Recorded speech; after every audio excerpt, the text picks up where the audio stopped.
El testamento de mi padre no se leyó en una oficina lujosa, sino en la biblioteca de la casa donde crecimos, entre el olor a libros viejos y el eco de una vida de esfuerzo.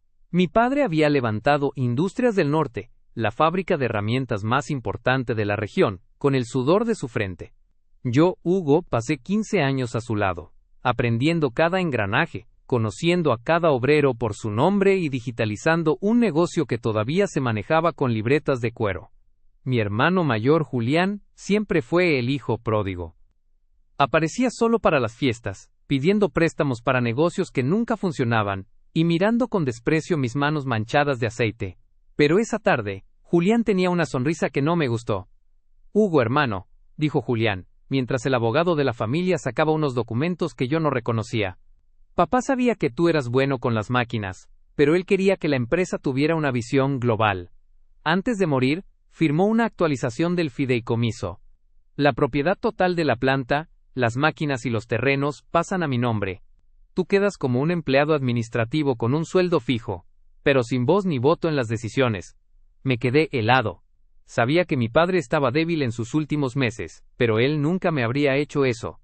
Miré los documentos. La firma de mi padre estaba ahí, pero algo se sentía mal. Julián se había aprovechado de su demencia senil incipiente para hacerle firmar una cesión de derechos que básicamente me borraba del mapa. «¿Esto es un fraude, Julián?», exclamé golpeando la mesa. «Yo he mantenido esta empresa a flote mientras tú te gastabas el dinero en casinos». Papá no sabía lo que firmaba. «Lo que tú pienses no importa, Hugo», respondió Julián, reclinándose en la silla de papá, con una arrogancia insoportable. «El papel es legal. Mañana a primera hora tomaré posesión de la oficina. Y por cierto, como nuevo dueño, he decidido que tu puesto administrativo ya no es necesario. Estás despedido de tu propia herencia. Tienes 1 hora para sacar tus herramientas de la planta».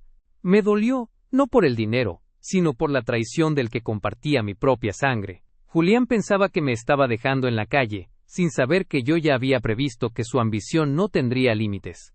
Lo que Julián olvidó, en su prisa por falsificar firmas y manipular abogados, es que una empresa no son solo sus paredes y sus máquinas. Hace 1 año, cuando papá todavía estaba lúcido, le advertí que la marca, Industrias del Norte, y todos sus logos, patentes de diseño y el nombre comercial, nunca habían sido registrados oficialmente ante el Instituto de Propiedad Industrial. Eran vulnerables. Papá, con esa sabiduría de viejo lobo, me dijo: «Hijo, si algún día algo sale mal, tú eres el que sabe cómo proteger el nombre. Haz lo que tengas que hacer». Un día antes de que Julián me presentara ese testamento manipulado, yo registré la marca, el nombre y todas las patentes a mi nombre personal. Industrias del Norte, TM, no le pertenece a la empresa de papá. Me pertenece a mí, a Hugo Valente. Él pensaba que se quedaba con el imperio, sin saber que solo se quedó con un montón de ladrillos y máquinas viejas, que legalmente no pueden usar el nombre por el que los clientes nos conocen. Recogí mi caja de herramientas bajo la mirada burlona de Julián. Al salir por la puerta de la fábrica, los obreros me miraban con tristeza. Yo solo les hice un gesto de: «Esperen». Caminé hacia mi camioneta y llamé a mi abogado de marcas. «Licenciado, es hora. Envíe la notificación de cese y desista la dirección de la planta. Julián tiene 24 horas para retirar el nombre Industrias del Norte de la fachada, de los uniformes, de las facturas y de cada herramienta que fabriquen. Si no lo hace, el banco cancelará sus cuentas por uso ilegal de propiedad intelectual». Julián quería la empresa de papá para venderla al mejor postor y seguir con su vida de lujos. Pero ahora descubrirá que ha heredado una cáscara vacía. Él tiene las máquinas, pero yo tengo el alma del negocio. Él pensaba que me había estafado, sin saber que yo registré la marca a mi nombre un día antes. Mañana, cuando los clientes llamen buscando a los Valente, no hablarán con el dueño de los ladrillos, sino con el dueño del nombre. La auditoría de su traición familiar apenas comenzaba, y el interés que iba a cobrarle sería su ruina absoluta. El lunes por la mañana, Julián llegó a la planta luciendo un traje que costaba más que la nómina semanal de 3 obreros. Se sentó en el escritorio de mi padre, puso los pies sobre la madera de roble y llamó a la secretaria para que le trajera café en la taza favorita del viejo. Su primera orden fue convocar a una reunión con nuestro cliente más grande, Constructoras Globales, para cerrar un contrato de suministro millonario que yo había estado negociando durante meses. Hugo era un sentimental, le dijo Julián al representante de la constructora mientras le servía un whisky. Yo soy un hombre de negocios. Vamos a duplicar la producción, y por supuesto los precios. Firma aquí y sigamos siendo socios bajo el glorioso nombre de Industrias del Norte. El representante, un hombre serio llamado Martínez, revisó los documentos y luego miró a Julián con una expresión de extrañeza. Señor Julián, tenemos un problema, dijo Martínez, dejando el bolígrafo sobre la mesa. Recibimos una notificación legal hace una hora. Dice que usted no tiene los derechos para facturar, ni para firmar contratos, bajo el nombre de Industrias del Norte.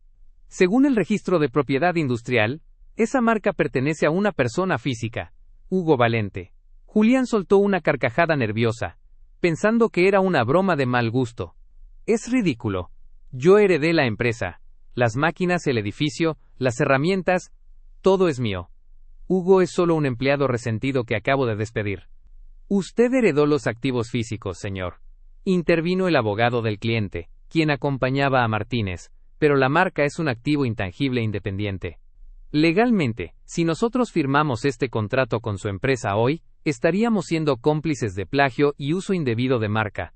Hugo Valente ha interpuesto una orden de cese y desista. Si usted usa ese nombre en una sola factura, sus cuentas bancarias serán congeladas preventivamente. Julián se puso rojo de rabia. Sus manos empezaron a temblar mientras marcaba mi número de teléfono.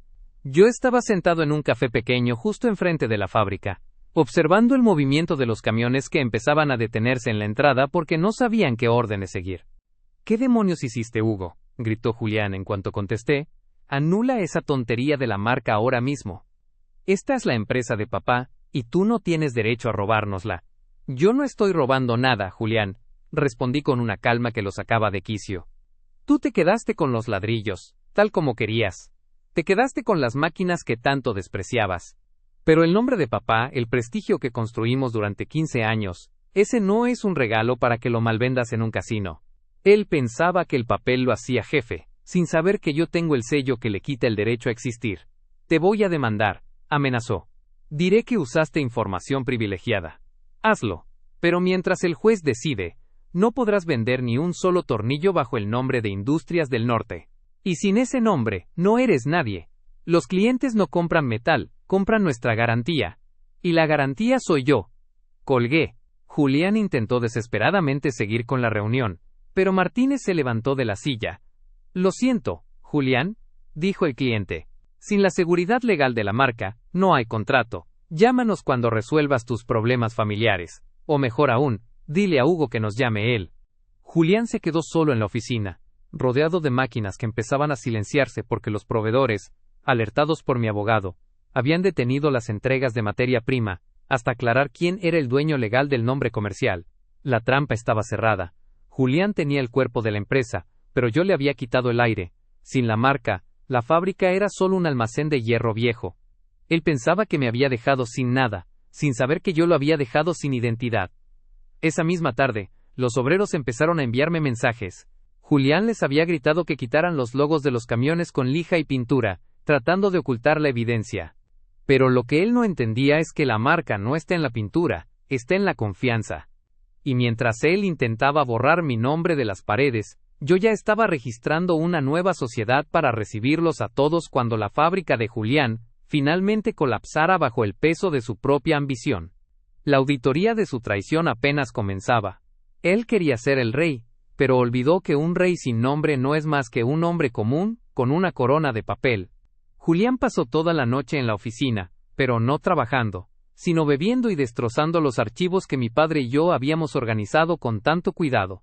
Al verse acorralado por los clientes y con las cuentas bancarias en un limbo legal, tomó la decisión más cobarde posible. Si no podía ser el rey de la industria, desmantelaría el reino y huiría con el botín. A primera hora del martes, convocó a nuestro mayor competidor, un hombre sin escrúpulos llamado Ortega, que llevaba años queriendo absorber nuestra cuota de mercado. Te vendo todo, Ortega, dijo Julián, con las ojeras marcadas y la voz ronca. Las prensas hidráulicas, los tornos de control numérico, la flota de camiones y el terreno. Todo por $10 millones, en efectivo y hoy mismo. Solo firma este contrato de compraventa de activos. Ortega, Oliendo la sangre en el agua, sonrió. Estaba a punto de comprar por una fracción de su valor el equipo que nos tomó décadas adquirir. Pero justo cuando Ortega extendió la pluma para firmar, la puerta de la oficina se abrió. No entré yo, sino el actuario del juzgado, acompañado por 2 oficiales de policía y el licenciado Estrada. Señores, detengan cualquier transacción, anunció el actuario. Tenemos una orden de medida cautelar de aseguramiento de bienes. ¿Qué es esto?, gritó Julián saltando de la silla. Soy el dueño legítimo. Tengo el testamento. Usted tiene el título de propiedad de las máquinas, señor Julián, explicó el licenciado Estrada con una frialdad absoluta. Pero mi cliente, Hugo Valente, ha interpuesto una demanda por daños y perjuicios a la propiedad intelectual. Dado que esas máquinas están configuradas específicamente para fabricar productos bajo la marca registrada Industrias del Norte, y que usted ha intentado usarlas ilegalmente tras la orden de cese y desista, el juez ha determinado que las máquinas son herramientas de infracción. Julián se quedó mudo. Ortega, dándose cuenta de que estaba a punto de comprar un problema legal en lugar de una empresa, guardó su pluma y se levantó. Julián, me dijiste que esto estaba limpio, dijo Ortega con desprecio. No voy a comprar máquinas que están bajo embargo preventivo. Avísame si sales de la cárcel. Ortega salió de la oficina sin mirar atrás. Julián se desplomó en el sillón de cuero, mirando al actuario como si fuera un verdugo. Él pensaba que podía vender el barco, sin saber que yo soy el dueño del agua donde flota, dije, entrando finalmente a la oficina y parándome frente a mi hermano. Las máquinas no se mueven, Julián. Si vendes un solo tornillo, estarás cometiendo desacato judicial y fraude. Me estás asfixiando, chilló Julián. Es la empresa de nuestro padre. Deberías estar ayudándome a sacarla adelante. Intenté hacerlo durante 15 años mientras tú estabas en Las Vegas, respondí. Pero tú no querías sacarla adelante, querías devorarla. Papá sabía que esto pasaría. Por eso me pidió que protegiera el nombre. Él sabía que tú verías la fábrica como una alcancía, no como un legado. La trampa estaba cerrada por completo. Julián no podía producir, porque no tenía la marca. No podía vender los activos porque estaban embargados por el litigio de la marca. Y lo peor de todo, los proveedores habían empezado a exigir el pago inmediato de las deudas acumuladas. Deudas que Julián no podía pagar porque los clientes habían retenido los pagos ante la duda legal. ¿Qué quieres, Hugo?, preguntó Julián, con lágrimas de rabia en los ojos. ¿Quieres verme en la calle? Quiero que devuelvas lo que no es tuyo. Quiero que firmes una confesión, admitiendo que manipulaste a papá en sus últimos días, para cambiar el testamento. A cambio, retiraré la demanda de daños y perjuicios, y me haré cargo de todas las deudas que has generado en estas 48 horas de desastre. De lo contrario, dejaré que los acreedores te lleven a juicio, y que el fiscal revise cómo obtuviste esa firma en el fideicomiso. Julián miró el documento que Estrada puso sobre la mesa. Era su rendición total. Él pensaba que la astucia consistía en engañar a los débiles, sin saber que la verdadera astucia consiste en protegerse de los traidores. La auditoría de su codicia había llegado al punto de quiebra. Julián tenía la oficina, pero yo tenía el control de su libertad. Había recuperado el aire de la empresa, y ahora solo faltaba recuperar el cuerpo que él había intentado desmembrar. La sala del notario era pequeña, pero se sentía como una catedral de justicia. Julián llegó con los ojos inyectados en sangre, flanqueado por un abogado que se veía más preocupado por cobrar su cheque, que por defender a su cliente. Mi hermano aún apretaba la carpeta con el testamento manipulado, aferrándose a ese papel como si fuera un escudo mágico que lo protegería de la realidad. Esto es una pérdida de tiempo, escupió Julián, lanzando el documento sobre la mesa del notario. Ese embargo es ilegal, mi padre me dejó la propiedad. Hugo puede tener la marca, pero yo tengo la voluntad del dueño. Exijo que se levanten las restricciones ahora mismo. El notario, un hombre que había servido a mi padre durante 30 años, me miró y luego miró a Julián con una lástima profunda. Julián, comenzó el notario, la voluntad de un hombre no siempre se escribe en papel, a veces se graba en el corazón, y en otros medios más modernos. Abrí mi computadora, y conecté un disco duro. El licenciado Estrada se mantuvo firme a mi lado. Julián, tú siempre pensaste que papá era un viejo confundido, dije, bajando el brillo de la sala. Pensaste que podías entrar a su habitación, ponerle un bolígrafo en la mano mientras dormitaba y robarte el esfuerzo de mi vida. Él falsificó un testamento, sin saber que yo tengo el video de papá desheredándolo por traidor. Presioné play. La imagen de mi padre apareció en la pantalla. Estaba sentado en su sillón favorito, 3 semanas antes de morir. Se veía delgado, sí, pero sus ojos tenían esa chispa de inteligencia y firmeza que Julián siempre subestimó. Hugo, hijo mío, comenzó mi padre en el video, con voz clara. Sé que tu hermano está presionando a las enfermeras para entrar a solas conmigo. Sé que ha traído documentos legales, tratando de que yo firme mi propia ruina, y la tuya. Julián cree que soy un estorbo, pero todavía sé quién es quién.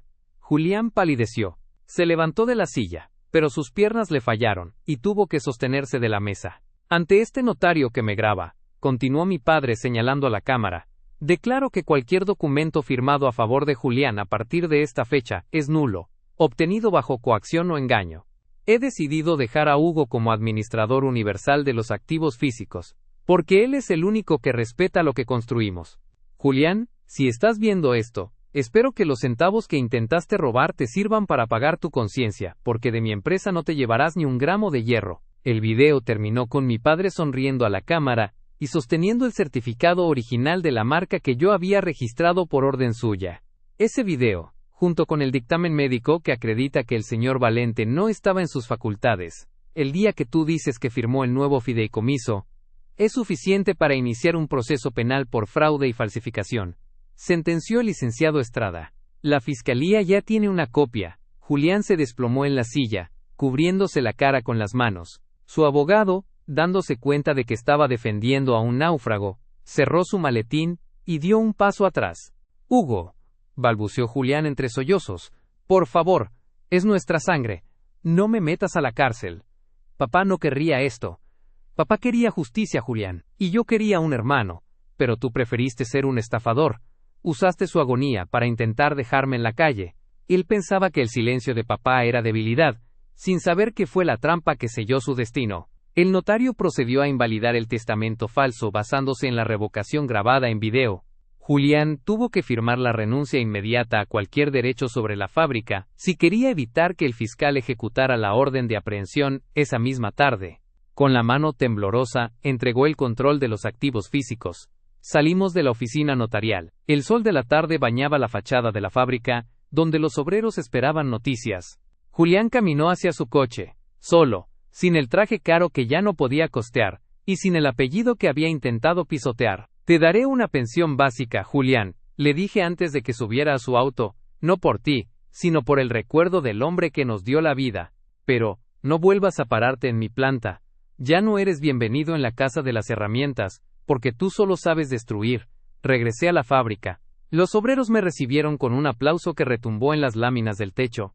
El dueño de los ladrillos se había ido, y el dueño del alma, de la marca y de la verdad, finalmente estaba en casa. La auditoría de la traición familiar había concluido. El balance estaba en verde, y el legado de mi padre, por fin, estaba a salvo de los buitres de su propia sangre. Han pasado 6 meses desde que el video de mi padre resonó en la oficina del notario, desmantelando la red de mentiras que Julián había tejido con tanta desesperación. Hoy, el ruido de la maquinaria en Industrias del Norte no suena a caos, sino a una orquesta perfectamente afinada. Hemos recuperado el tiempo perdido. Las deudas que Julián generó en su semana de reinado fueron liquidadas, y los contratos internacionales que él casi sabotea ahora, son la base de nuestra expansión hacia Europa y Asia. Me encuentro en la oficina principal, pero no he cambiado los muebles de papá. He mantenido su escritorio de roble, pero ahora junto a su vieja brújula, descansa el certificado de propiedad total de la empresa. La auditoría legal terminó con una sentencia contundente. El testamento de Julián fue declarado nulo por fraude procesal. Aunque decidí no enviar a mi propio hermano a prisión, cumpliendo una promesa silenciosa que le hice a mi madre en su lecho de muerte, la justicia fue implacable. Julián fue inhabilitado para administrar cualquier sociedad mercantil, y sus bienes fueron embargados para restituir el fondo de pensiones de los trabajadores que intentó saquear. Señor Hugo, dijo el licenciado Estrada entrando con una carpeta de piel, los últimos documentos de la fusión con la constructora Martínez están listos. Ahora somos el principal proveedor de toda la costa. Gracias, Estrada. ¿Sabemos algo de Julián?, pregunté, mirando por el ventanal hacia el patio de carga. Está trabajando en un taller mecánico en la ciudad vecina. Me informan que vive en un departamento pequeño. Intentó pedir un crédito para un nuevo negocio de criptomonedas, pero todos los bancos tienen su nombre en la lista roja. Nadie le presta ni $1. Él quería ser millonario de la noche a la mañana. sin saber que el éxito se construye un tornillo a la vez. Ahora, Julián tiene que apretar esos tornillos con sus propias manos para poder pagar la renta. Es una lección amarga, pero es la única forma en que aprenderá que el valor de un hombre no está en lo que puede robar, sino en lo que es capaz de crear. Esa tarde, bajé a la planta de producción. No lo hice como el dueño, sino como el ingeniero que siempre he sido. Me acerqué a la prensa número 4, donde un joven aprendiz estaba teniendo problemas con el ajuste de la matriz. El secreto no está en la fuerza, muchacho, le dije, tomando la llave inglesa, está en la precisión. Si fuerzas el metal, se quiebra. Si lo tratas con respeto, te da la forma que buscas. Los obreros me miraron con una sonrisa. Ellos saben que conmigo no hay secretos bajo la mesa ni cheques sin fondos. La marca Industrias del Norte ahora es sinónimo de integridad, no solo de herramientas. Hemos implementado un programa de becas para los hijos de los trabajadores, financiado con las ganancias que Julián pretendía gastar en sus viajes. A veces por las noches, me quedo solo en la fábrica, camino entre las sombras de las máquinas y siento la presencia de mi padre. Él pensaba que me había dejado una carga pesada al pedirme proteger la marca un día antes de la traición, pero lo que realmente me dejó fue el mapa hacia mi propio poder. Julián pensaba que la empresa era un edificio que podía heredar, sin saber que la empresa era una reputación que yo ya me había ganado. Él intentó cortar las raíces para quedarse con los frutos, y lo único que logró fue que el árbol cayera sobre él. «Papá», susurré frente a su retrato en el vestíbulo, «el nombre está a salvo. Y los hombres que tú cuidaste, hoy cuidan de mí». La traición familiar fue el fuego que templó el acero de mi carácter. Julián quiso ser el dueño de los ladrillos, pero terminó siendo el inquilino de su propio fracaso. Yo, en cambio, poseo algo que ninguna estafa puede arrebatar: la paz de haber salvado el legado de mi sangre sin derramar una gota de honor. El balance final está cerrado. Industrias del Norte ya no es solo una fábrica. Es la prueba viviente de que la astucia con ética siempre vence a la ambición con trampa. Julián se quedó con el pasado. Yo me quedé con el futuro. Ha pasado un año desde que el nombre de mi padre fue rescatado de las garras de la ambición de Julián. Hoy la chimenea de Industrias del Norte expulsa un humo blanco y constante, un pulso de vitalidad que se ve desde toda la ciudad.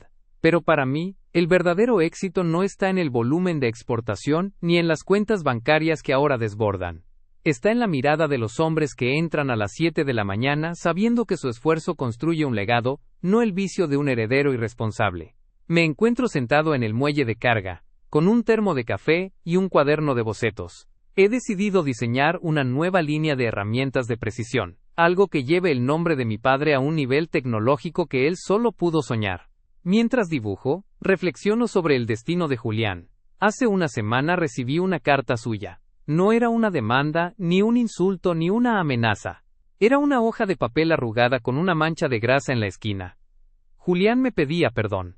Me contaba que después de meses de trabajar 12 horas diarias arreglando motores de camiones viejos, finalmente entendió por qué mis manos siempre estaban manchadas de aceite. Entendió que el dinero no aparece por arte de magia en una cuenta, sino que se arranca a la realidad con ingenio y sudor. Él quería ser millonario de la noche a la mañana, sin saber que el éxito se construye un tornillo a la vez. Susurré para mí mismo cerrando el cuaderno. Ahora, por fin, Julián es un hombre rico.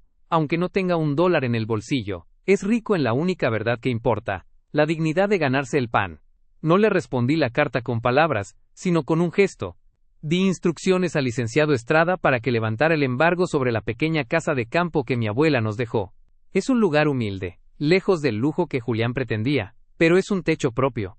Es mi forma de decirle que la familia no se destruye, se transforma, y que aunque nunca volverá a tocar un solo engranaje de la fábrica, siempre tendrá un lugar donde recordar de dónde viene.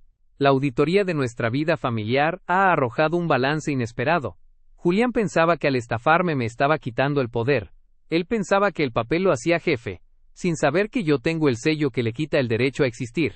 Pero al final el sello no fue un arma de destrucción, sino una herramienta de reconstrucción. Al quitarle la empresa que no sabía manejar, le devolví la oportunidad de ser una persona real, lejos de las máscaras de la alta sociedad que tanto lo dañaron. Hoy, Industrias del Norte ha dejado de ser la fábrica de los Valente, para convertirse en la gran familia del Norte. Hemos abierto una escuela técnica en el ala antigua del edificio, donde los jóvenes de la región aprenden que la propiedad intelectual y el registro de marcas son tan importantes como saber usar un torno. Les enseño que la astucia cinética es solo un camino rápido hacia el abismo, y que la verdadera inteligencia es la que protege a los suyos. Camino hacia la oficina principal, pero antes de entrar, me detengo frente al retrato de mi padre en el vestíbulo. Sus ojos parecen seguirme, aprobando cada decisión. Él sabía que yo registraría la marca un día antes de la traición. Él sabía que yo no me rendiría. Su silencio en los últimos días no fue falta de carácter, fue la confianza absoluta en el hijo que crió a su imagen y semejanza. Julián quiso ser el dueño de los ladrillos, pero terminó siendo el aprendiz de la vida. Yo, en cambio, poseo la marca, poseo las máquinas, y sobre todo poseo el respeto de los que caminan a mi lado. El balance final está cerrado. El nombre de mi padre brilla en cada herramienta que sale de aquí, fuerte y honesto. La traición ha quedado en el pasado, procesada y convertida en la materia prima de un futuro inquebrantable. El dueño de la marca finalmente ha encontrado la paz, sabiendo que el tornillo más importante de la empresa, el de la integridad, está apretado para siempre.